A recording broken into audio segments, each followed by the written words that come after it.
त्वमज्ञानतिमिरन्धस्य ज्ञानाञ्जनशलाकया चक्षुरुन्मिलितं येन तस्मै श्रीगुरवे नमः।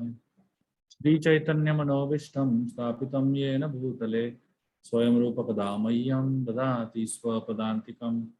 वन्देऽहं श्रीगुरु श्रीयुतः पदकमलं श्रीगुरुं वैष्णवांश्च श्रीरूपं साग्रजातां सहगणा रघुनाथामृतं तं सजीवं साद्वैतं सावधूतं परिजनासहितं कृष्णचैतन्यदेवं श्रीराधा कृष्णपदां सहगणा ललिता श्रीविशाखान्वितं च। हे कृष्ण करुणा सिंधु दीनबंधु जगतपते गोपेश गोपिका कांत राधा कांत नमोस्तुते। तप्त कांचन गौरांगी राधे वृंदावनेश्वरी वृषभानुसुते देवी प्रणमामि हरिप्रिये। पंचकल्पतरुभ्यश्च कृपा सिन्धुभ्येव पतितानां पावनेभ्यो वैष्णवेभ्यो नमो नमः। जय श्री कृष्ण चैतन्य प्रभु नित्यानंद श्री अद्वैत गदाधर श्रीवासादि गौर भक्तवृंद। हरे कृष्णा कृष्णा कृष्णा हरे हरे हरे रामो राम रामो हरे हरे। हरे कृष्णा। मैं बहुत ही आभारी हूँ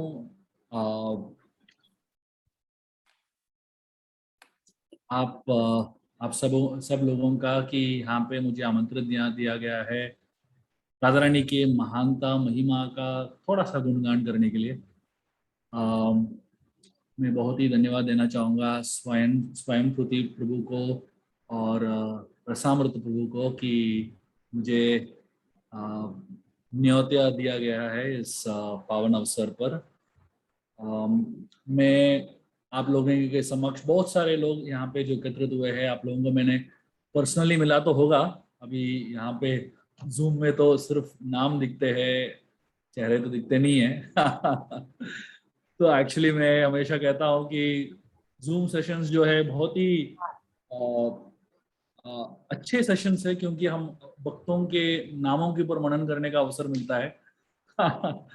तो यूजुअली हम लोग भक्तों के चेहरे देखते हैं, यहाँ पे भक्तों के नामों के ऊपर मनन करने का बहुत अच्छा अवसर है। तो मैं पिछले 1.5 साल में इतने सारे जूम सेशन दे चुका हूँ, करीबन एटलीस्ट 1200 जूम सेशन दे चुका हूँ पिछले 1.5 साल में मैंने। आज ही मैं, ये प्रैक्टिकली मेरा तीसरा सेशन है। तो लेकिन जूम ने हम सारे भक्तों को एकत्रित किया है, वो उनको श्रेय देना पड़ेगा कि पूरा दुनिया मतलब अंतर्राष्ट्रीय इस कृष्ण भावनामृत संघ जो है सही में अंतर्राष्ट्रीय स्तर पे हो गया है। मतलब यहाँ एक जगह बैठ के आप देश विदेश के कोई भी कोने में आप लेक्चर दे सकते हो, और एक ही दिन में तो एक ही दिन में आप 4 कंट्रीज में लेक्चर दे सकते हो। तो ऐसे हमें एटलीस्ट इस्कॉन के भक्तों का बुद्धि ऐसा है कि अंतर्राष्ट्रीय स्तर पे हम एकत्रित हो सकते हैं अपने अपने घरों में बैठ के सुख शांति से। आज हम राधा रानी के बारे में बातचीत करेंगे। मैं आपको बहुत ही कुछ सिंपल चीजें बताऊंगा, लेकिन राधा रानी के बारे में, ये चीजों के बारे में, ये 5 अच्छे राधा रानी के गुणों के बारे में बताऊंगा। इनके ऊपर हम मनन करेंगे तो हमें राधा रानी का सही महिमा अपने जीवन में उतारने का मौका मिलेगा। राधा रानी का जो यश है, उनका जो ग्लोरी है, अपने जीवन में कैसे हम महसूस कर सकते हैं और हम अपने जीवन को कैसे जी सकते हैं, जिससे हमें राधा रानी की एटलीस्ट स्मरण हो, और स्मरण से उनकी महिमा का चिंतन हो, और उस चिंतन से हमारा शुद्धिकरण और हमारा आध्यात्मिक प्रगति हो। शुरुआत करूंगा मैं एक कहानी से। जब राधा रानी का जन्म हुआ तो बताया जाता है कि राधा रानी जो है कमल के फूल के ऊपर वृषभानु महाराज को मिली। तो वृषभानु महाराज यमुना नदी में स्नान करने के लिए गए थे, तो उस वहां पे एक सुंदर 1000 पंखुड़ियों वाला कमल था। उस कमल फूल के ऊपर एक छोटी सी बच्ची सोई पड़ी थी। अब सोचिए, कमल का फूल तो इतना बड़ा होता नहीं है कि एक बच्चे को उठा सके। अब हम सब ने कमल का फूल तो देखा होगा, लेकिन ये बहुत ही स्पेशल अनोखा कमल का फूल था, 1000 पंखुड़ियों वाला बड़ा सा कमल का फूल था, जिसके ऊपर राधा रानी बहुत ही सुंदर तरीके से लेटी हुई थी, सोई हुई थी। वृषभानु महाराज इधर उधर देखे, कोई बच्चे को क्लेम तो नहीं कर रहा था, तो उठा लिया और घर लेके आ गए। तो उस समय वृषभानु महाराज और कीर्तिदा जो है बहुत ही बेसब्री से एक बच्चे को जन्म देना चाहते थे, लेकिन हो नहीं पा रहा था। तो उनको लगा कि भगवान की कृपा है, बच्ची आ गई हमारे जीवन में। तो वृषभानु महाराज जब कीर्तिदा के को दिया, सुंदर सुवर्ण अंग का जो उनका शरीर था, बहुत ही सुंदर बच्ची थी। तो जब कीर्तिदा ने देखा, उन्होंने एक चीज नोटिस किया बच्चे के बारे में कि वो बच्ची जो है आंख खोल नहीं रही है और मुंह भी खोल नहीं रही है, और इतना ही नहीं, उसको कुछ सुनाई भी नहीं दे रहा है। आप सोचिए, बच्ची मिली तो भी कैसी, अंधी गूंगी और बहरी, प्रैक्टिकली इमोबाइल जैसी ही थी। तो इन दोनों को बहुत ही ज्यादा चिंता हो गई कि इस बच्ची का हम कैसे पालन करेंगे, कैसे उसको बड़ा करेंगे। तो बहुत चिंता में थे, बहुत संतों को बुलाने लगे आशीर्वाद देने के लिए बच्ची को, ताकि वो बोल सके, देख सके, सुन सके। तो ऐसे अलग अलग संतों को बुला रहे थे। एक दिन नारद मुनि आए उनके घर। नारद मुनि वहां पे भ्रमण कर रहे थे, और भ्रमण करते करते उनको कृष्ण का दर्शन हुआ नंद भवन में। जैसे ही उन्होंने कृष्ण का दर्शन किया, उनको समझ में आ गया कि राधा रानी किधर तो है। तो उस समय से वो राधा रानी को ढूंढने लगे। 84 कोस में व्रज के अलग अलग घरों में जाके पूछने लगे कि आपके घर में कोई बच्ची का जन्म हुआ क्या, बच्ची का जन्म हुआ क्या। अंत में घूमते फिरते उनको समझ में आया कि वृषभानु महाराज के घर पे एक बच्ची आई है। वहां पे गए, और जैसे ही उन्होंने वो बच्ची को देखा, तुरंत समझ गए कि यही राधा रानी है। उन्होंने माता पिता को कहा कि आप बाहर बाहर चले जाओ, मुझे एक बच्ची के साथ थोड़ा समय बिताना है। सब चले गए, और जैसे ही सब चले गए दरवाजे से बाहर, नारद मुनि ने साष्टांग दंडवत किया राधा रानी को, सीधा दंडवत प्रणाम किया। और राधा रानी को वहां पे खड़े खड़े नारद मुनि ने इतने प्रेम से प्रार्थनाएं अर्पण की, और नारद मुनि उनको समझ में आ गया कि यही है वृंदावनेश्वरी, पूरे ब्रह्मांड की नायकी। नारद मुनि सीधा वहां से गए, और आप लोग गोवर्धन के पास में एक नारद कुंड कर जगह है, वहां पे जाके उन्होंने निवास कर लिया। और वहां पे बैठ के नारद भक्ति सूत्र जो किताब है वहां पे लिखा। तो नारद भक्ति सूत्र जो है, नारद मुनि को प्रेरणा कैसे मिला वो किताब लिखने का, राधा रानी का दर्शन के बाद। तो नारद मुनि ने वृषभानु कीर्तिदा महाराज को कहा, आप नंद महाराज को बुलाइए। तो वृषभानु कीर्तिदा, उन्होंने नंद महाराज यशोदा को बुलाया, तो उनके साथ साथ कृष्ण भी आ गए। तो जब नंद महाराज यशोदा माई कीर्तिदा वृषभानु के साथ बातचीत कर रहे थे, तो कृष्ण जो है रेंगते रेंगते घुटनों के बल पे अंदर चले गए कमरे में। और कृष्ण सही में वो कमरे में चले गए जहां पे राधा रानी लेटी हुई थी, एक छोटे से क्रेडल में। तो कृष्ण जो है कैसे तो बहुत ही मेहनत करके उसको पकड़ के खड़े हो गए, और खड़े होने के बाद उन्होंने अपना चेहरा अंदर डाला, और पहली बार इस जीवन में राधा रानी का दर्शन किया कृष्ण ने। और जैसे ही कृष्ण ने राधा रानी का दर्शन किया, तो कृष्ण ने अपने हाथ अंदर डाले और राधा रानी को टच किया। जैसे ही कृष्ण ने टच किया, राधा रानी की आंख खुल गई। तो इस जीवन में पहला चीज राधा रानी ने क्या देखा, कृष्ण का चेहरा। बस और कुछ देखा ही नहीं। पहला चीज जो देखा है कृष्ण का चेहरा। और जैसे ही कृष्ण का चेहरा देखा, कृष्ण ने अपने टूटे हुए शब्दों से राधा का नाम लिया। और जैसे ही कृष्ण के मुख से शब्द निकले, जो टूटे हुए शब्द निकले, राधा रानी को सुनाई दिया। तो पहला शब्द राधा रानी ने सुना वो कृष्ण के वचन, और तुरंत राधा रानी के मुंह से एक शब्द निकला। क्या निकला? वो कृष्ण का नाम। तो आप सोचिए, राधा रानी जो है, उसकी जीवन में सबसे पहला चीज क्या है? कृष्ण। तो मतलब अगर हमको ये कहानी से कुछ सीखना है तो हम क्या सीख सकते हैं? हमारे लिए कृष्ण का महत्व क्या है हमारे जीवन में, कितना महत्व है? 90% हमारा बाकी सब जीवन है, 5-10% किधर तो साइड में कृष्ण आ जाते है कि नहीं? लेकिन राधा रानी का महत्व देखिए कृष्ण का।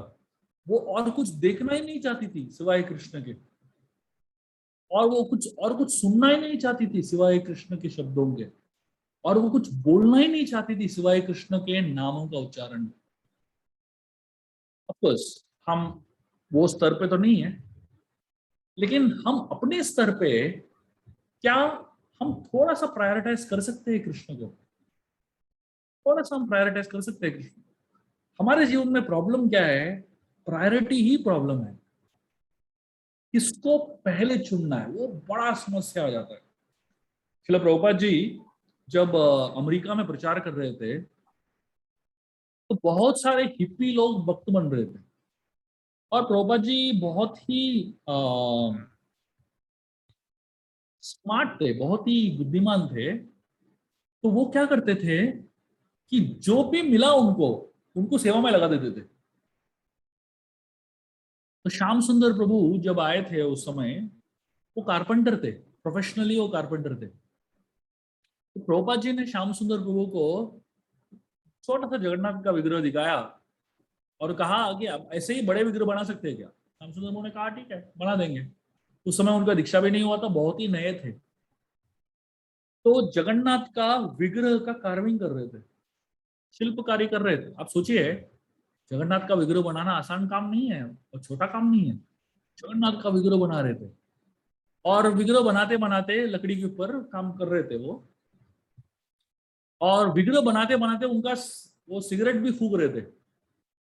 अभी उस समय वो कोई भक्त नहीं थे, नए नए लोग थे सब, सिगरेट फूक रहे थे। और सिगरेट का जो बड है ना, जो खत्म हुआ बीच वाला है, वो जगन्नाथ के सर पे रख रहे थे। आप सोचिए, जगन्नाथ भगवान है, भगवान के सर पे सिगरेट रख रहे हैं, स्टैंड समझ के। तो प्रभुपाद जी बीच में आए वहां पे, और प्रभुपाद ने जब देखा ये लड़का, पहले तो जगन्नाथ को कार्विंग करते करते सिगरेट को फूकना नहीं चाहिए, वही बड़ी गलत बात है। उससे ज्यादा वो सिगरेट को, जगन्नाथ के सर को ही सिगरेट का स्टैंड बना दिया। तो आप, कोई और होता तो क्या करता? सोचिए आप।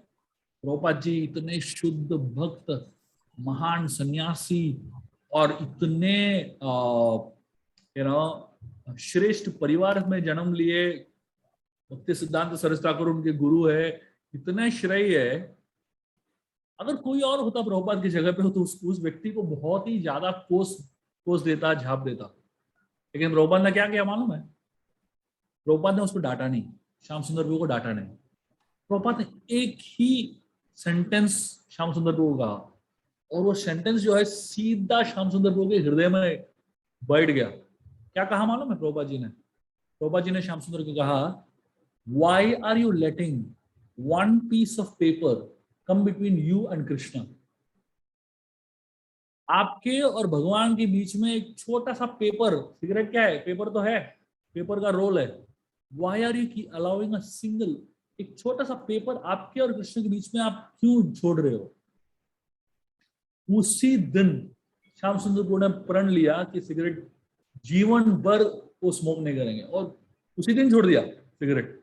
अब सोचिए, जो लोगों को 20-25 साल लगते हैं एक आदत छोड़ने के लिए, एक शब्द प्रभुपाद जी के मुख से छोड़ दिया।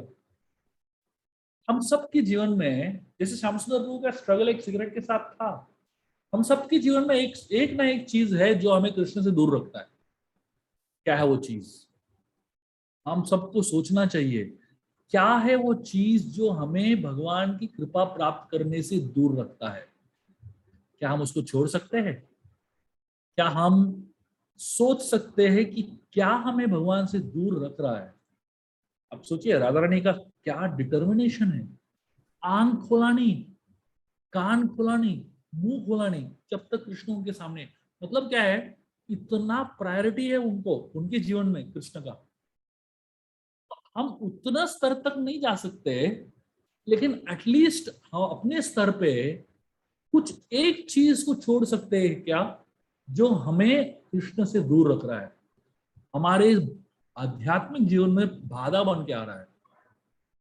किसी के जीवन में आलस बन हो सकता है। मतलब सुबह 5 बजे 6 बजे अलार्म बजता है, उठने का मन नहीं करता है।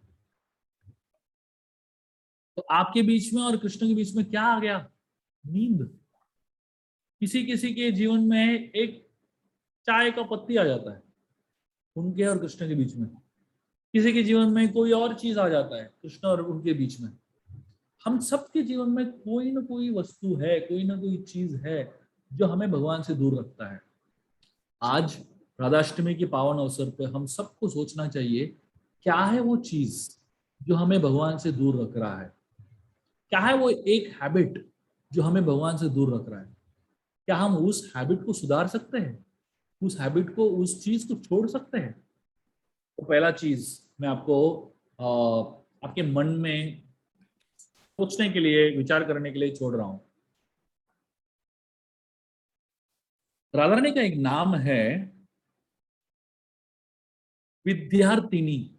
राधा रानी के बहुत सारे नाम हैं, उनमें से एक नाम है विद्यार्थिनी।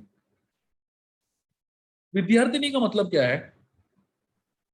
विद्यार्थिनी का मतलब है, राधा रानी जो है हमेशा सीखती रहती है। आजीवन वो एक विद्यार्थी है। क्या सीख रही है?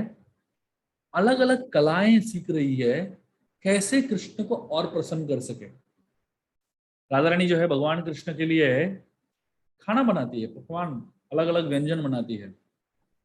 दुर्वास मुनि ने राधा रानी को आशीर्वाद दिया हुआ है कि वो जो भी खाना बनाएगी वो स्वादिष्ट रहेगा।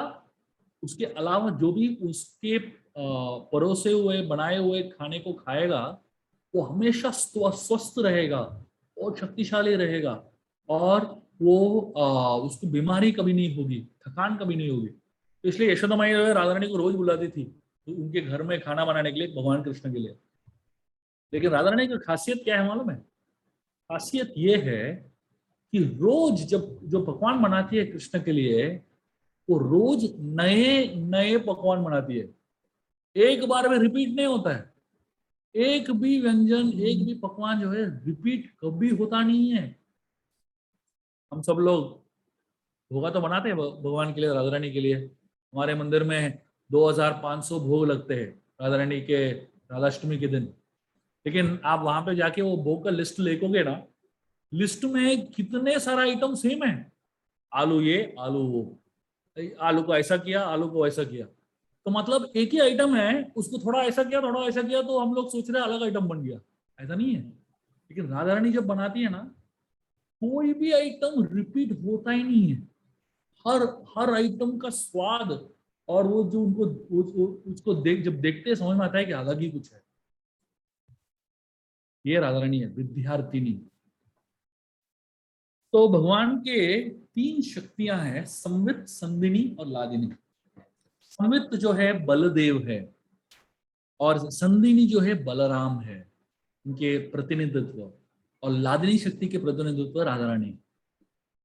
संदिनी पोटेंसी जो बलराम है, वो सारे इंस्ट्रूमेंट्स बन के आते हैं। मृदंग होते हैं, करताल होते हैं, हारमोनियम होता है। ये सब जो है इसको संदिनी कहा जाता है। संदिनी शक्ति, इंस्ट्रूमेंट्स। अभी इंस्ट्रूमेंट तो है, अभी हमारे सबके घरों में मृदंग है, करताल है, हारमोनियम बहुत लोगों के पास है। लेकिन ये सब इंस्ट्रूमेंट होने के बावजूद भी इसको बजाना आना चाहिए, है कि नहीं? उसके लिए अलग पोटेंसी है, उसका नाम है संवित पोटेंसी। संवित शक्ति जो है बलदेव है, वो ट्रेनिंग डिपार्टमेंट है। वो इंस्ट्रूमेंट्स को कैसे इस्तेमाल करना, चामर है, चामर को कैसे इस्तेमाल करना, उसको कहते हैं संवित। संधिनी मतलब सारे जो इंस्ट्रूमेंट्स होते हैं भगवान को प्रसन्न करने के लिए, सारे इंस्ट्रूमेंट्स, उसको संवित बोलते हैं, सॉरी उसको संधिनी बोलते हैं। उन इंस्ट्रूमेंट्स को कैसे इस्तेमाल करना, वो ज्ञान जो है उसको संवित शक्ति कहते हैं। और जब वो इंस्ट्रूमेंट बजता है, मृदंग जब बजता है ना, अपने आप नाचने को मन करता है कि नहीं? जैसे ही मृदंग करताल बजने लगता है कि उठ के नाचना चाहिए। जैसे कीर्तन शुरू हो जाता है, वो लगता है कि उठ के नाचना चाहिए। वो जो आनंद है वो है लादिनी शक्ति। जब आपको कीर्तन में आनंद का महसूस होता है, जब आपको कीर्तन में आपके शरीर में रोंगटे खड़े हो जाते हैं, जब आप कीर्तन सुनते हो आपके आंखों से अश्रु धारा बहने लगती है, जब आप कीर्तन सुनते हो आपको लगता है वाह, मुझे और कुछ नहीं चाहिए जीवन में, ये जो फीलिंग है ना, ये जो महसूस है, वो लादिनी शक्ति है। राधा रानी जो है भगवान को प्रसन्नता देती है, और सिर्फ भगवान को नहीं, भक्तों को भी प्रसन्नता देती है। राधा रानी जो है उनका जीवन क्या है? राधा रानी का जीवन का लक्ष्य एक ही है, भगवान कैसे खुश हो जाए। वो कभी नहीं सोचती मुझे क्या चाहिए, वो हमेशा सोचती है कि भगवान को क्या चाहिए। वो कभी नहीं सोचती कि मुझे क्या मिलने से आनंद मिलेगा। वो हमेशा यही सोचती है कि भगवान को मैं क्या दे सकती हूँ जिससे उनको आनंद मिलेगा। राधा रानी जो है कभी भी अपने बारे में सोचती है, हमेशा कृष्ण के बारे में सोचती है। वो हमेशा सेवा के बारे में सोच रही है, मेवा के बारे में सोचती नहीं है। हमारा प्रॉब्लम क्या है, हम लोग कोई भी सेवा करते हैं उससे पहले सोचते हैं हमारा फायदा क्या है इसमें, है कि नहीं? तो प्रसाद सर्विंग कर रहा है तो उसको लगता है मैं प्रसाद सर्विंग करूंगा मुझे ज्यादा प्रसाद मिलेगा। तो मतलब हर चीज में हम उसमें मुझे क्या फायदा मिलेगा वो हम लोग सोचने लगते हैं। राधा रानी जो है कभी भी अपने फायदे के बारे में सोचती नहीं है, हमेशा ये सोचती है कि मैं जो कर रही हूँ उससे कृष्ण को आनंद मिलेगा, कृष्ण को फायदा मिलेगा। राधा जो नाम है, आराधना इस नाम से उत्पन्न होता है। आराधना का मतलब क्या है? उनका जीवन ही कृष्ण को आराधना करने में, वर्शिप करने में जाता है। और राधा रानी देखिए कितनी महान है कि उसका नाम पूरे भागवत में नाम ही नहीं है। राधा रानी का पूरे भागवत में नाम नहीं है। क्यों भागवत में नाम नहीं है? एक तो सुखदेव गोस्वामी वो हमेशा मतलब वो राधा रानी उनकी स्वामिनी है तो वो राधा का नाम नहीं लेना चाहते। लेकिन और एक कारण है कि राधा अपना नाम वहां पे डालना नहीं चाहती है। वो चाहती है कि कृष्ण का ही नाम होना चाहिए, हम लोग हमारा नाम क्यों होना चाहिए भागवत में। ये राधा रानी का सोच है, ये उसकी विचार है। इसलिए राधा रानी का नाम कभी बदलता नहीं है। आप देखेंगे राधा का, कृष्ण का नाम हर हर चीज में बदलता रहता है कि नहीं?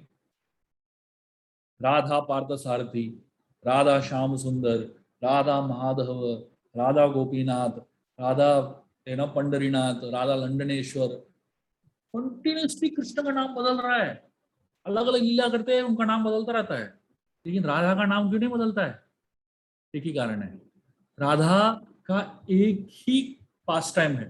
कृष्ण का इतने सारे पास टाइम है, इतने सारे लीलाएं हैं, इसलिए उनका नाम बदलता रहता है। लेकिन राधा का एक ही लीला है। क्या है वो लीला? कृष्ण की सेवा करना, बस। और कोई लीला नहीं है राधा रानी का, इसलिए उनका नाम स्थिर है राधा। कृष्ण का नाम बदलता रहता है लेकिन राधा का नाम स्थिर है, क्योंकि उसका सेवा और उसका अस्तित्व स्थिर है।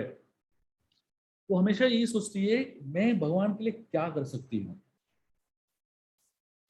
राधा का मतलब सेवा, कृष्ण का मतलब एंजॉयमेंट।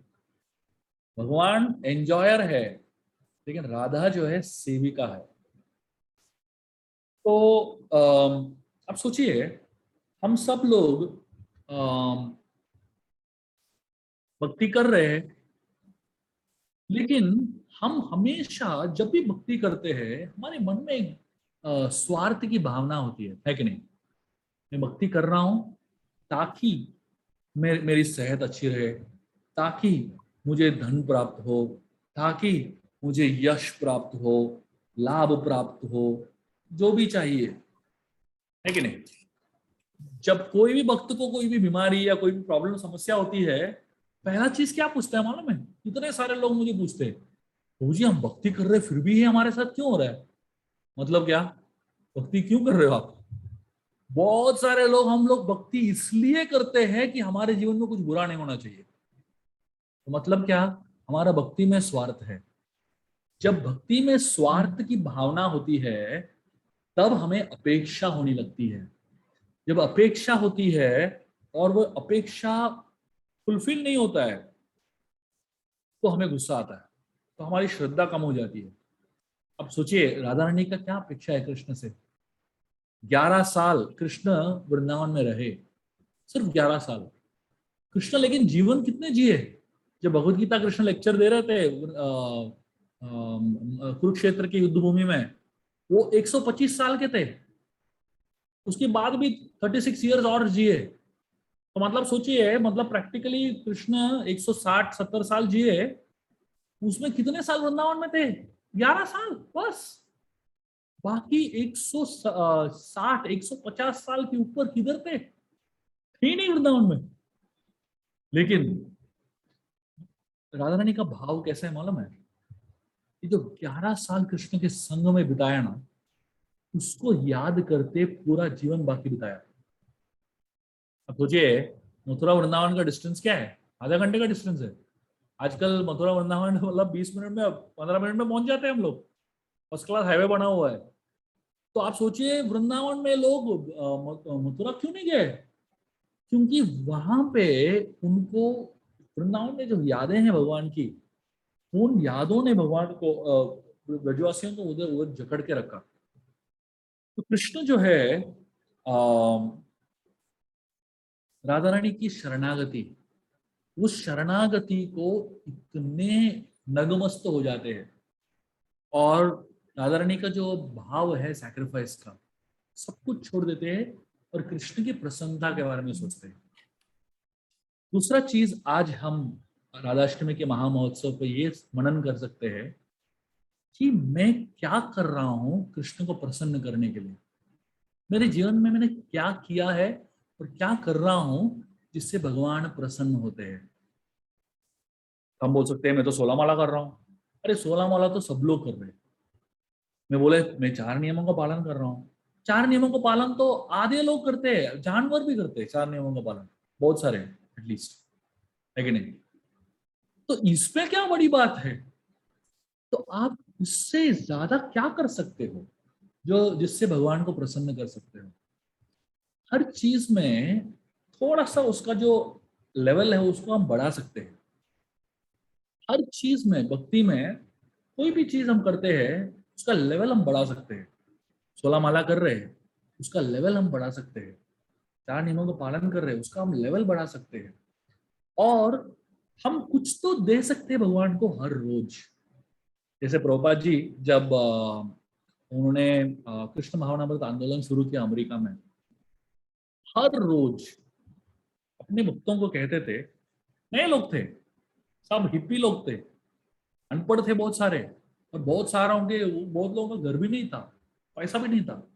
लेकिन प्रभुपाद जी हमेशा कहते थे उनको, जब भी आप कृष्ण को के पास जाओ, कुछ लेके जाओ। तो सारे जो बच्चे हैं ना, ये सब लोग जो नवयुवक है और जो अभी अभी भक्ति में आए हुए हैं, क्या करते थे मालूम है? हर दिन मंगल आरती के लिए आते थे, किधर न किधर से एक छोटा सा फूल लेके आते थे, कोई फल लेके आता था, कोई थोड़ा पानी लेके आता था, कुछ ना कुछ लेके आते थे, सब के सब। कुछ नहीं मिला तो बाहर जो पेड़ है, वो पेड़ से फूल या कुछ पत्ते तोड़ के लाते थे। लेकिन प्रभुपाद क्या ट्रेनिंग दे रहे थे? जब भी कृष्ण के पास जाओ, कुछ दो उनको। दुनिया में, भारत में खासकर, ट्रेनिंग क्या मिलता है? जब भी आप भगवान के पास जाओ, कुछ लो उनसे, है कि नहीं। हम लोग सब लेना बैंक है, लेकिन इस्कॉन में आने के बाद प्रभुपाद हमको सिखा रहे हैं कैसे देना बैंक बनना है। भगवान को दो, अरे बाबा, जीवन भर हम भगवान से ले चुके हो, मतलब जीवन भर क्या, इतने हम लोग इतने सारे जीवन भर हम लोग भगवान से ले ही रहे, कब देंगे भगवान को? कृष्ण भावनाथ मृत संघ जो है, शायद ही पूरे दुनिया में एक ही ऐसा संघ होगा जहां पे हमें सिखाया जाता है कि भगवान से लेना नहीं चाहिए, भगवान को कुछ देना चाहिए हर बार। तो जब भी हम भगवान के पास जाते हैं, कुछ ना कुछ दीजिए। अगर आप मंदिर नहीं जा पा रहे हो, कोरोना है, जो भी है, आपके घर में मंदिर है, वहां पे कुछ ना कुछ भगवान को दीजिए, रोज भगवान को कुछ दीजिए, फल फूल दीजिए, कुछ ना कुछ दीजिए, छोटा बड़ा कुछ भी हो, लेकिन रोज भगवान को दीजिए। ये जो देने का जो हैबिट है ना, वो बहुत महत्वपूर्ण हैबिट है। और ये जो हैबिट है हमें आगे जाके सेवा के भाव में लेके आएगा। राधा रानी का जो भाव है, जो भगवान को कैसे प्रसन्न करने है, वो जो भाव है वो उस भाव तक लेके आएगा एक ना एक दिन। तीसरा चीज जो हम सीख सकते हैं है कि राधा जो है, अम, हम जो भी भक्ति करते हैं, डिवोशनल सर्विस भक्ति करते हैं, भक्ति करते करते हम लोग बहुत सारे गलतियां कर देते हैं, बहुत सारे हमारे तरफ से बहुत सारे खामियां, बहुत सारी गलतियां हो जाती है। जैसे हम लोग एक बार हमारे मंदिर में बैठे हुए थे प्रसाद के लिए, तो प्रसाद के समय जो भगवान को भोग चढ़ा जाता है महाप्रसाद, वो भी थोड़ा थोड़ा बांटा जाता है। तो उस दिन एक दिन लंच में खीर बांट रहे थे, तो थोड़ा सा महाप्रसाद के रूप में सबको थोड़ा थोड़ा खीर मिल रहा था। तो खीर का थोड़ा सा हाथ में मिला, तो सब खुश हो गए, खीर है, महाप्रसाद खीर। तो खाने लगे। जैसे ही खाया, सबका मुंह का जो टेस्ट है वो एकदम बिगड़ गया। बाद में पता चला जो माताजी ने खीर बनाया, शक्कर की जगह पे सिट्रिक एसिड डाल दिया। दिखता है एक जैसा है ना, शक्कर जैसे ही दिखता है सिट्रिक एसिड, शक्कर की जगह पे स्वीट राइस में सिट्रिक एसिड। अब सोचिए कितना बड़ा गड़बड़ हो गया।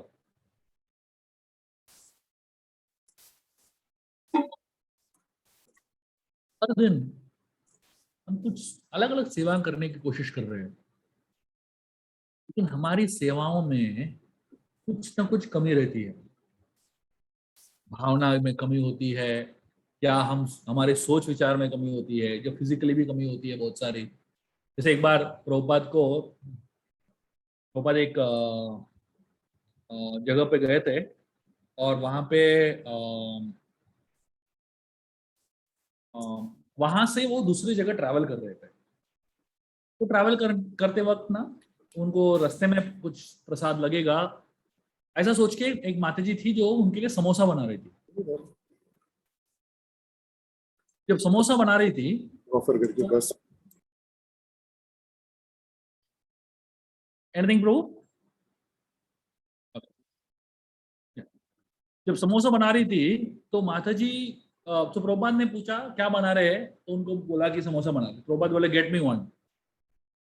तो सीधा प्रभुपाद को गरम गरम एक समोसा दिया, प्रभुपाद को अच्छा लगा, बोले गेट मी वन मोर।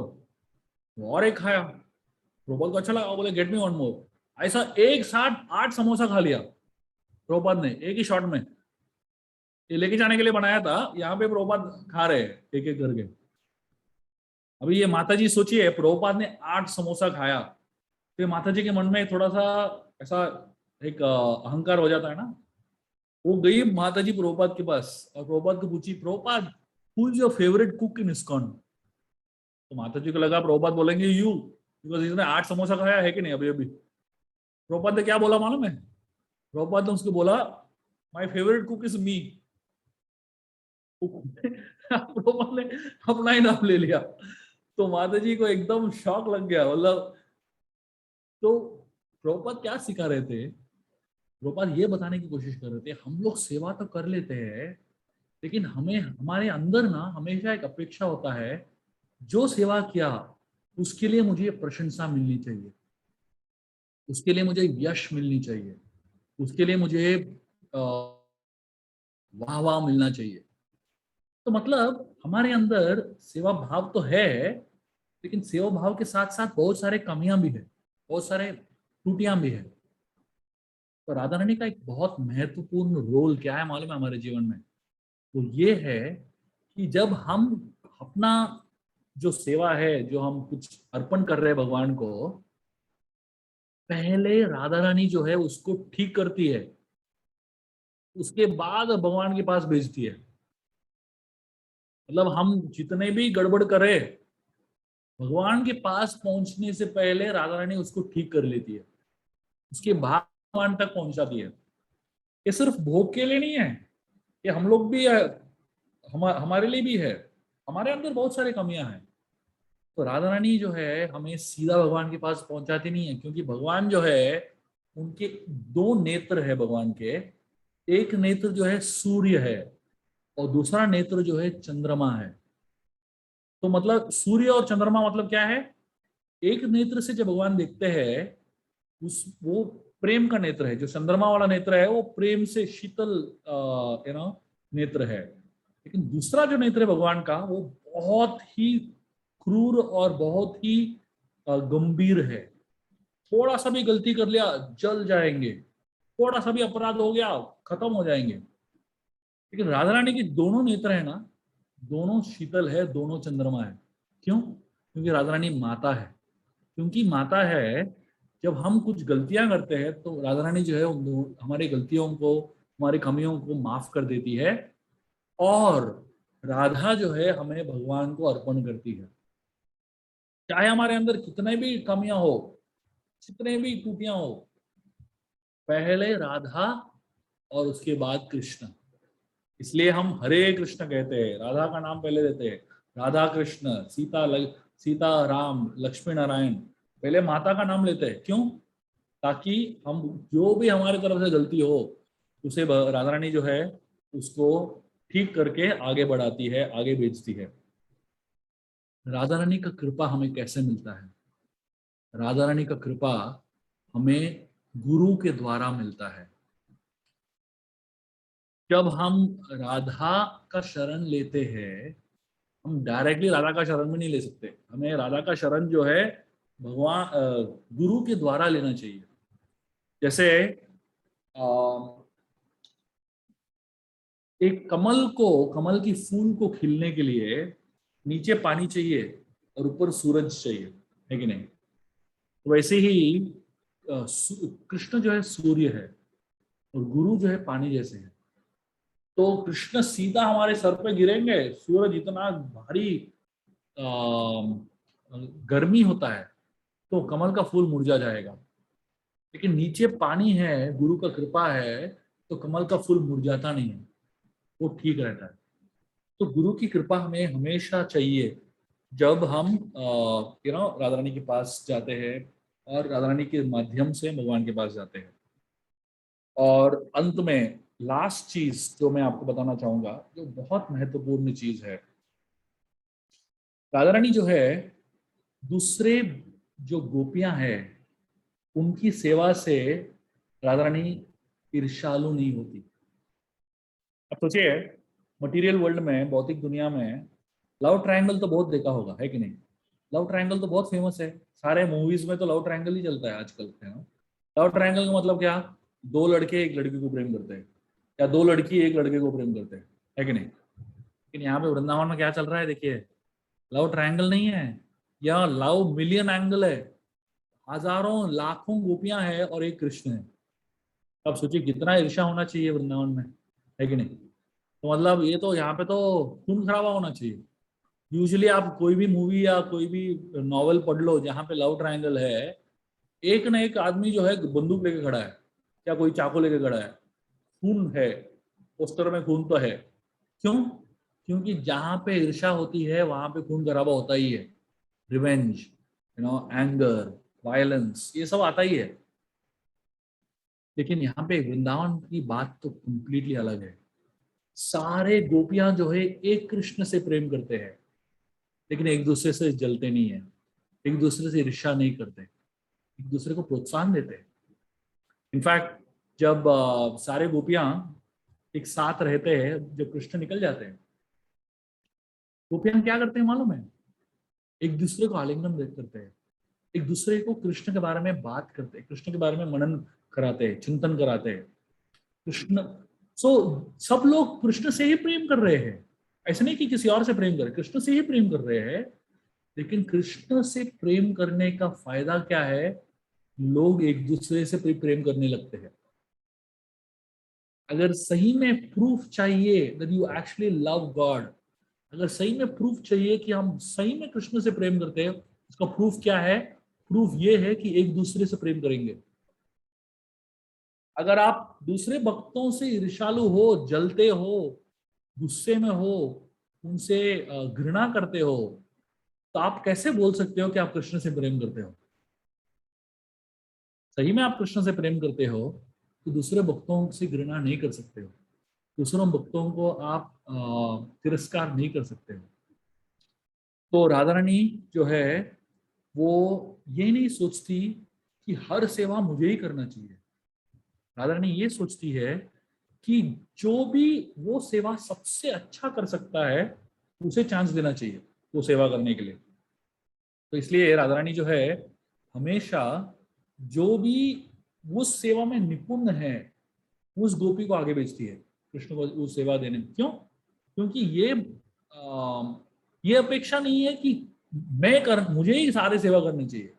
सोच क्या है कि कृष्ण किससे ज्यादा प्रसन्न होंगे, जो सेवा करने में वो निपुण है, वो पर्टिकुलर सेवा करने में निपुण है, उसको देंगे तो कृष्ण सबसे ज्यादा प्रसन्न होंगे। तो राधा रानी को ये चिंता नहीं है कि सब सेवा मुझे करना है। तो कितने सारे गोपियों को, अलग अलग गोपियों को चांस देती है राधा रानी, आगे भेजती है, कृष्ण के पास भेजती है। क्यों? क्योंकि उनको अपने आनंद से ज्यादा कृष्ण के आनंद के बारे में चिंतन है।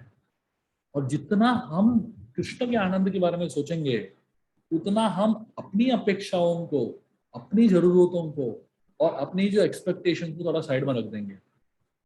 और भक्ति का एसेंस यही है, भक्ति का सार यही है कि कैसे हम कृष्ण को प्रसन्न करें, कैसे हम कृष्ण को खुश कर सकें। और सारे गोपियां एक दूसरे को कृष्ण के बारे में मनन कराते हैं।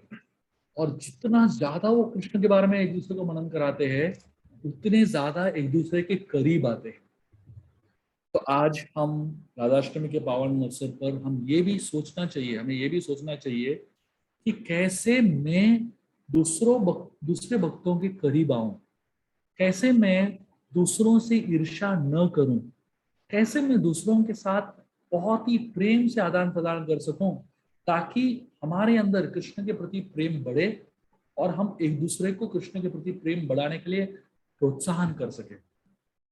ईर्ष्या करना बहुत आसान है, लेकिन ईर्ष्या से आगे उठना, ऊपर उठना और भगवान से प्रेम करना, एक दूसरे को भगवान को प्रेम करने में मदद करना, वो मुश्किल है। तो अगर हमें राधाष्टमी में कुछ सीखना है तो ये 4-5 चीज में जो मैंने बताया ये सीखेंगे और इस पे इन सारे गुणों के ऊपर मनन करेंगे तो ये गुण जो है हम अपने अंदर महसूस करने लगेंगे राधा रानी की कृपा से, भगवान की कृपा से, गुरु की कृपा से। और शायद एक दिन हम भगवान कृष्ण को प्रसन्न कर पाएंगे। बहुत बहुत धन्यवाद। हरे कृष्णा। किसी को कोई टिप्पणी है, कुछ प्रश्न है, कुछ सवाल है, आप पूछ सकते हैं।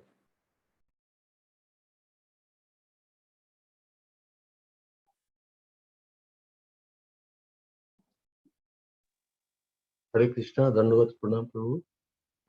Yes. हरे हरे कृष्णा, धन्यवाद, प्रणाम. Thank you so much, Prabhu, for nice class. And one point, what you made, it is very nice point, and that is, you said that always we do have the expectation whenever we do service, but before it, we feel it is straight away we are serving Krishna, but in between, unknowingly, Radharani intervene and get corrected all those our other motivations set right, and then only it get offered to Krishna. We never used to think in this way, and you clarified this is a very nice point, Prabhu. And I think in one way, at least we are relieved our contaminations are not reaching to Krishna, even though. So that is very nice point, Prabhu. And another point you made, it is very nice that you said that a very small practice of giving it will ultimately bring our seva bhav, which is normally we do not to get. It is a maybe practical tips how maybe after many years, maybe we'll be able to achieve some seva bhav.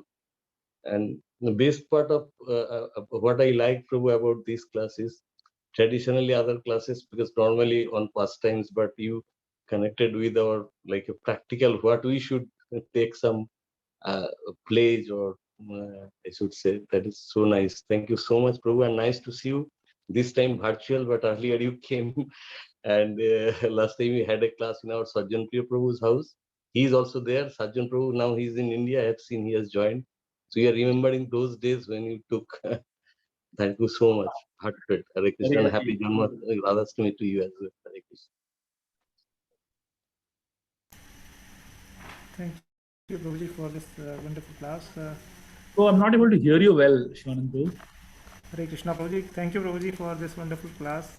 We really so happy to see you again and hearing Radhastami class, it was so nectarian for me particularly. And here one point you said which is struck in my mind is or my heart is you said there is something when Prabhupada said to Shyam Sundar Prabhu that why this one paper is coming in between you and Krishna. So that is a very striking point, because there are definitely not one, there are more than one things which are coming in between me and Krishna. So at least I should make an attempt to clear one of them, you know. So this is really nice point. And to about Radha Rani ki mahima to unginat hai, and you have touched so many very nice points which we didn't know about. And जैसे आपने यहाँ पे कहा कि जैसे प्रभु जी ने भी बताया कि राधा रानी हमारी सभी कमियों को दूर करके, जो हमारी सेवा में भी जो कमियां हैं उनको दूर करके भगवान को अर्पित करती है, वो बहुत ही ब्यूटीफुल पॉइंट है प्रभु. And we didn't realise actually we are like we have taken Krishna for granted, we have taken Radharani for granted also. We have not realized her glories, and hum bas just we think that they are there to serve us rather than we don't think that we are here to serve them. So thank you Roji for this seva bhav has to come. And ये देना bank I really liked it. हम लोग लेना bank नहीं बनना है हमें, देना bank. We have to think about giving what we can offer to Krishna and Radharani. And this is a wonderful class for us. I think I'll really cherish this class for a longer time and try to remember your points, Prabhu. Thank you, Prabhu. Hare Krishna, Prabhu. Yes.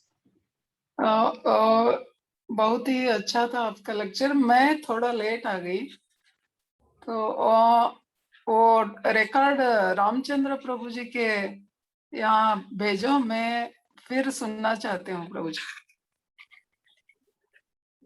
We will send it, Mataji. We have been recording it, so we will send you the link. Okay, thank you, Prabhuji. Hare Krishna. Thank you. Hare Krishna. Hare Krishna. Dandat Pranam, Prabhuji. Wonderful class. Prabhuji, here two things I would like to discuss. First thing, I just missed that Srila Prabhupada ne jab wo samosa bana ke khila rahe the 8 samosa, and he was relishing, he was going on eating, and Mataji felt and went and asked ki aapko kiska prasad, kiska khana zyada pasand hai. Tab Prabhupada ne bola mera. So I just missed. So Prabhupada means that is how we feel proud when we cook something, and when Prabhupada ya Maharaj they go on eating, and we feel that it is because it is really good. But actually kya Prabhupada kya कहना चाहता था? Prabhupada just humbled her. Okay. So instead of saying you are my favorite cook, he said I am my own favorite cook. I myself was my own cook. Okay, best cook. Second point. बहुत अच्छा, wonderful प्रभु जी. और second point की हमें कैसे पता if हम कृष्णा से कितना प्रेम करते हैं, वो सिर्फ तब पता चलेंगे कि हम दूसरों के साथ कितने प्रेम करते हैं, ईर्ष्या बिना. जो गोपी भाव से गोपियों से हमें सीखना मिलता है कि वो एक दूसरे से गले लगते हैं और शेयर करते हैं, कि तब वो बहुत अच्छा पॉइंट है प्रभु जी, कि अगर हमें पता चलना है कि हमें कृष्णा से कितना प्रेम है, तो हम सबसे प्रेम करना चाहिए उतना ही इक्वली. वंडरफुल प्रभु जी. Thank you so much. Thank you. Hare Krishna प्रभु, धन्यवाद प्रणाम. So wonderful class. Prabhuji सब भक्त लोग share किया सब many points. Thank you Prabhuji. Prabhuji, just I have I have not noted down the Radha Rani कृपा गुरु से जो मिलता है, आपने अच्छा से समझा है, जो गुरु कृपा पानी जैसे हैं, तो उसमें थोड़ा सा प्रभु इसको रिपीट करेंगे तो एक्सप्लेनेशन कोमल और सूर्य का जैसे आपने एग्जांपल दिया है. मैं सिर्फ इतना ही कह रहा था, गुरु जो है पानी जैसे नीचे है, वो शीतल है, इसके लिए वो हीट को हैंडल कर पाता है, जो सूरज का हीट आता है, बिकॉज नीचे पानी है तो कमल जो है हैंडल कर पाता है. तो ऐसे ही भगवान का जो प्रेजेंस है या कृपा, whatever you can call it, it's too intense for us to handle it directly. Therefore we need the spiritual master protecting us. You know, he acts like a via medium between us and Krishna. Okay Prabhuji, thank you so much. Very nice point Prabhuji, thank you. Hare Krishna Prabhuji. Yes, sir.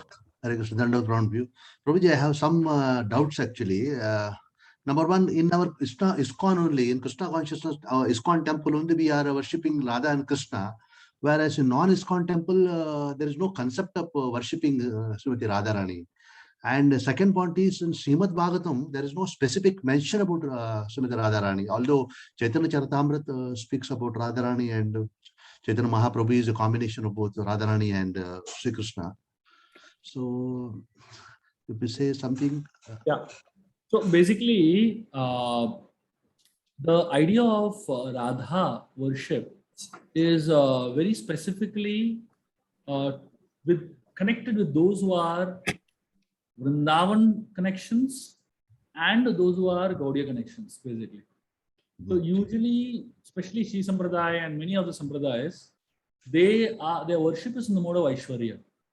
So when the worship is in the mode of Aishwarya Bhav, there Lakshmi Narayan is the medium of worship, basically, because they don't like the intimacy part, you know. Why?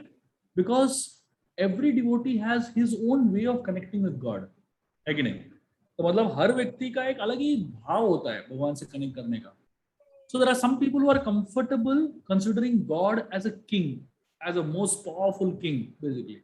And that is the feeling that gives them the greatest feeling of veneration, basically. But in the Braj Bhav, the Vrindavan Bhav, the Gaudiya Vaishnava thought process, the feeling, the idea is to rise even above the concept of Aishwarya to the concept of Madhurya. The Bhagavatam explains, the idea of Madhurya. Now, obviously, why the Bhagavatam doesn't take the name of Radha is because Shukadeva Goswami's personal situation in which he was. So Bhagavatam was a time-bound narration, right? Shukadeva Goswami had to narrate the entire Bhagavatam in 7 days and 7 nights to Parikshit, because he had only that much time. So if Shukadeva Goswami had 64 days or 108 days, he would have gone into all details of Radha, basically. But he didn't have that time. And because he didn't have the time, he only contained it to that much. So now what is not in the Bhagavatam, you can find it in so many other scriptures. So it's not that if it is not in the Bhagavatam, it's not there anywhere else. And Radha is there in the Bhagavatam very much, if you find her, you know, because everywhere Shukadeva Goswami talks about that special gopi, you know, and he uses the word Aradhana. So Shukadeva Goswami gives hints, but it doesn't get into details, because the moment Shukadeva Goswami takes the name of Radha, he'll go into ecstasy. How many days he'll go into ecstasy, he himself doesn't know. How many hours he will go into ecstasy, he himself doesn't know, because Shukadeva Goswami is the eternal parrot of Srimati Radharani. And because of that, he doesn't take the name of Radha. So just because he doesn't take, doesn't mean the Radha name doesn't exist at all. It's there in so many other, scriptures that support the Srimad Bhagavatam. And the most authoritative literature is Chaitanya Charitamrita himself. Lord Chaitanya, who is Krishna himself, was come into this material world. He is revealing the whole idea of Radha Bhava. That's the highest. And that's the highest revelation, basically. So if anybody who is a worshipper of Lord Chaitanya has no doubt about Radha's existence and no doubt about Radha's greatness and her presence in Krishna's life. And specifically those who are Gaudiya Vaishnavas, they have access to this mood of Radha Krishna worship, which is very rare and very fortunate, basically. So I think that's the way I would like to see. Thank you, Prabhuji. But otherwise, your class was very wonderful and so many points to meditate upon. It's a very nice class. Practically, as you started, it was most of the things are practical notes and tips for the implementation of our Krishna conscious life. Thank you very much, Prabhuji.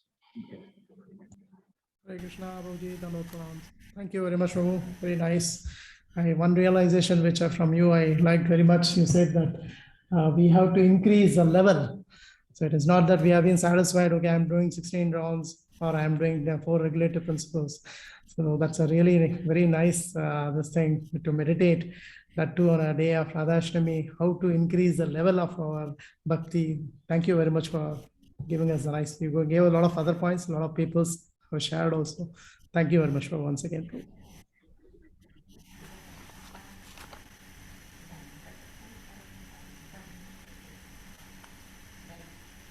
Hare Krishna, Prabhuji. Thank you so much, Prabhu, for the wonderful class. And my apologies, I had to miss for 10 minutes because my mother called me during that time. So I had to take that call. But she is fine, and it's a wonderful session, Prabhu. And Rasavanath Prabhu has sent a message that it's going to be late for you if you continue further. But Prabhu, I would request you if you can speak just a few minutes about the Bhadra Purnima. It's coming up, and it's about the glories of Srimad Bhagavatam, just to enthuse the devotees to distribute Srimad Bhagavatam more and more. And this Friday, we are going to have a session with Vaishashika Prabhu and most likely Bhakti Purushottam Swami Maharaj and GCC. So we are in the process of confirming it. So they will be talking purely about the glories of Srimad Bhagavatam. But now, since you are here, Prabhu, we would like to hear from your mouth the few words about Srimad Bhagavatam. Yeah. Srimad Bhagavatam is considered to be Amala Puran. Amala Puran means spotless scripture. Srimad Bhagavatam is considered to be the essence of the meditation of Vyasadeva. Vyasadeva wrote so many scriptures, but after writing so much, he felt dissatisfied. For an author to feel dissatisfied with his writing is actually a very big thing. And when an author is despondent and dissatisfied from his writing, it simply means that he has not put his full heart into it. And Narad Muni, that is the time when he comes and actually advises Vyasadeva to take to write Srimad Bhagavatam. And after writing Srimad Bhagavatam, it's not that Vyasadeva didn't write much till then. He had written the 4 Vedas, he had written the 108 Upanishads, he had written the 18 Puranas, he had written Mahabharata, he had written the Vedanta Sutra. After writing all this, he still felt dissatisfied. Imagine what a prolific author he has been. But he is very honest that I am not finding satisfaction after writing all this. And then Narad Muni told him to write something that glorifies the Supreme Lord. And that's when he wrote the Srimad Bhagavatam. The Srimad Bhagavatam is considered to be the highest exposition about the Supreme Lord. The Bhagavad Gita, 700 verses, is the essence of the Vedas in a nutshell. And Bhagavad Gita contains rules and sections. It's like a law book. I'm a lawyer, so I can tell you this. When I was in my younger days, I used to go to my father's office. My father was a lawyer also. And I used to see in his office so many thick books on law. And I always wondered how my father read all these books, because there were cupboards filled with books, hundreds of books basically. And I never figured out, because I never seen my father sit with any of these books and reading and all that. I always wondered, what is he doing with so many books and how is he going to read all of it? And later on, when I studied law, I got a very important understanding, which is very much applicable to this. The law books, actually, if you see the law books, they are very thin, this much only. Like patent law is only this much, this thick, that's all. The CPC, maybe this much, Most of the law books are very thin books. But so those thin law books, what do they contain? they contain sections, rules. But if you want to understand how to apply that rule in real life, then you have to go to these big AIR books, those are case studies. Those case studies contain judgments, how that particular section was applied in real case. Similarly, Bhagavad Gita is a law book, 700 verses. But how to apply the teachings of Bhagavad Gita in our life is Srimad Bhagavatam. That is case studies. So if you see the case studies of Dhruva Maharaj, case study of Prahlad Maharaj, case study of Vasudeva, case study of so many Ajamil, so many personalities who have been in extreme situations in their life, and in those extreme situations, how they practice Krishna consciousness. Rajendra, Kunti Maharani, so many amazing personalities. And why does the Bhagavatam contain such a variety and also such stories? Because these are all stories of people in different situations of their life, how they practice spiritual life. If you're a 5-year-old boy, Dhruva is an example.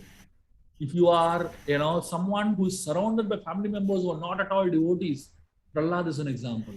If you are in a situation where, you are in big trouble in so many ways, Kunti Maharani is an example. If you are in the midst of a war and you're you are very proud of your strength and suddenly you realize you have no strength, Gajendra is an example. So every example is a case for us to consider that if these people could practice spiritual life in such extreme situations, why not me? I'm sitting in an AC room. I'm sitting in a comfortable, luxurious situation. I don't have too many problems in my life, but I still find so many excuses why not to practice spiritual life. The Bhagavatam will give you inspiration why you should practice spiritual life, because even in such extreme situations, these people didn't give up Krishna. And that's how we learn how to apply those rules that Bhagavad Gita teaches us in our own life, from studying the case studies that Bhagavatam teaches us.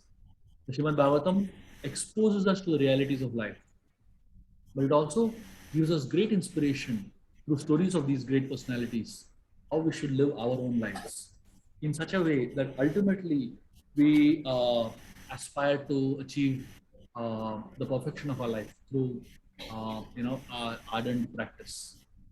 Bhagavatam is considered to be one of the most powerful ways of connecting with Krishna. In fact, the Bhagavatam is Krishna.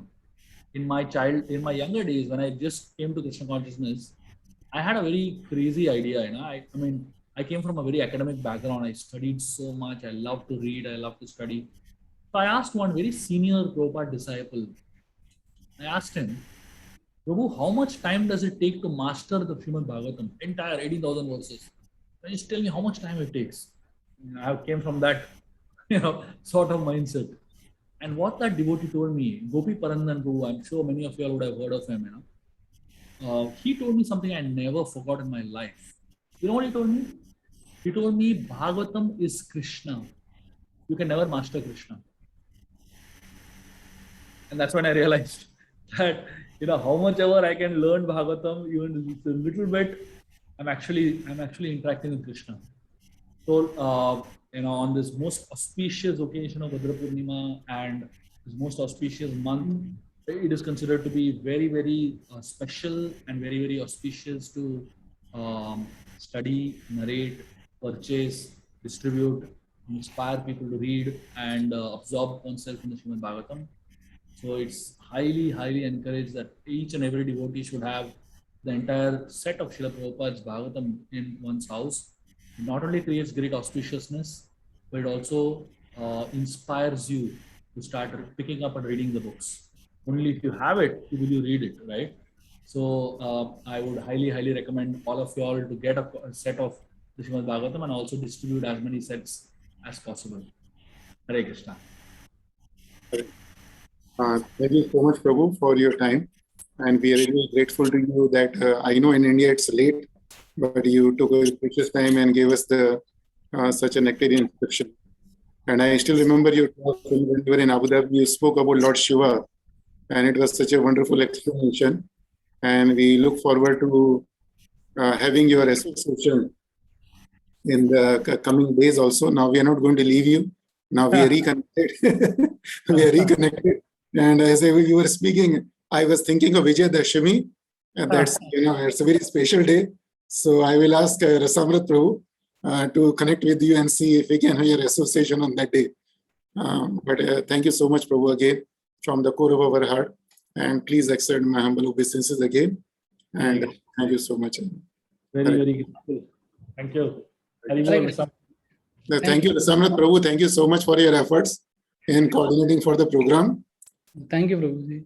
Prabhu, just one thing, which is actually like cherry on the, cake, which you told that Krishna is Bhagavatam, Bhagavatam is Krishna, and you can never master Krishna. Is so amazing, Prabhu. I think this made our day today. Yes. Thank you. Hari. Jai. Thank you. Thank you so much. Radharani ki jai. Prabhupada ki jai. We will have the darshan. Radha Shyam Sundar. Thank you. Hare Krishna. Hare Krishna. Hare Krishna. Thank you so much, all the devotees, for joining this session. And now we will have the darshan of Radha Shyam Sundarji. This year we did not have the fortune to have the association of devotees. So we are missing, but at least, we can have the darshan of Radha Shyam Sundarji. Just give me 5 seconds. And after that, we will disconnect. Just give me 5 seconds. Let me see.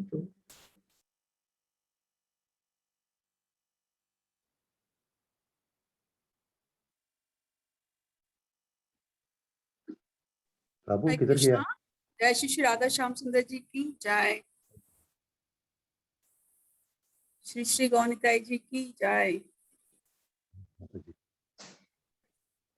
Prahlad Narasimha Bhagwan ki jai.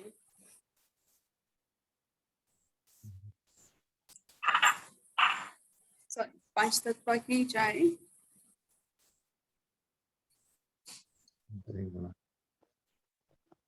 Radha Gopal ji ki jai.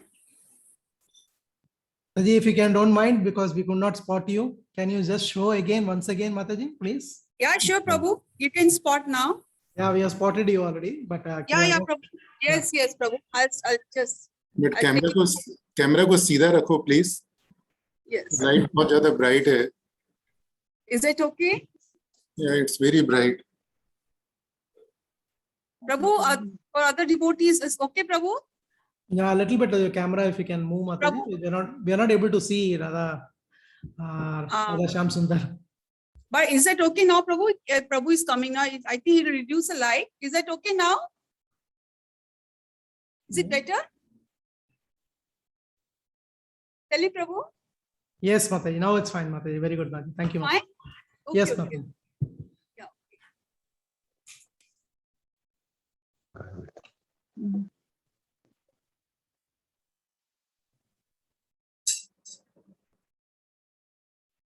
We have darshan now.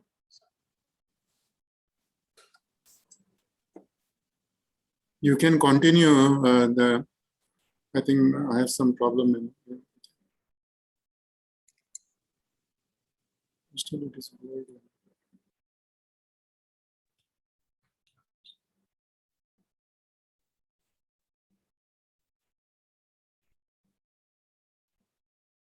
Is darshan clear now? Yes, Mataji. Very clear, Mataji. Thank you, Mataji. Okay, thank you, Prabhu. Thank you, Prabhu. Hare Krishna. Okay, So, Girdhari Prabhu, any announcement? No, Prabhuji. Monday, Friday is Ekadashi, and Yes. Saturday is Vamana Jayanti. Great. So, Saturday morning, we are going to have the class by His Grace Kalchakra Prabhu. And so we will have Vaman Dwasashi celebration in the morning itself. We will hear the glories of Lord Vamandev from Kalchakra Prabhu.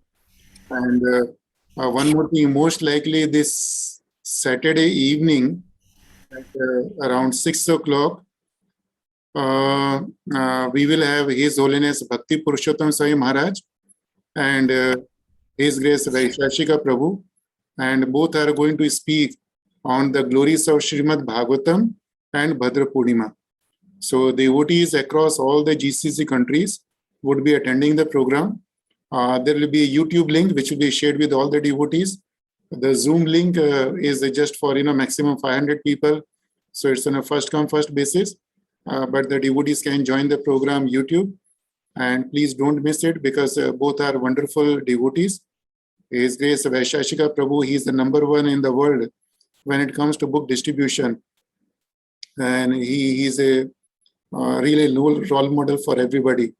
And the second is Bhakti Purushottam Maharaj, and again we know he is a wonderful sannyasi, and he can enthuse everybody when it comes to distributing Srimad Bhagavatam. So that's my humble request, and thank you so much again everybody, and we look forward to having association with each other on this Friday morning. Hare Krishna. Thank you so much, Giridhari Prabhu. Thank you very much, Prabhu. Thank you. Hare Krishna. Hare Krishna.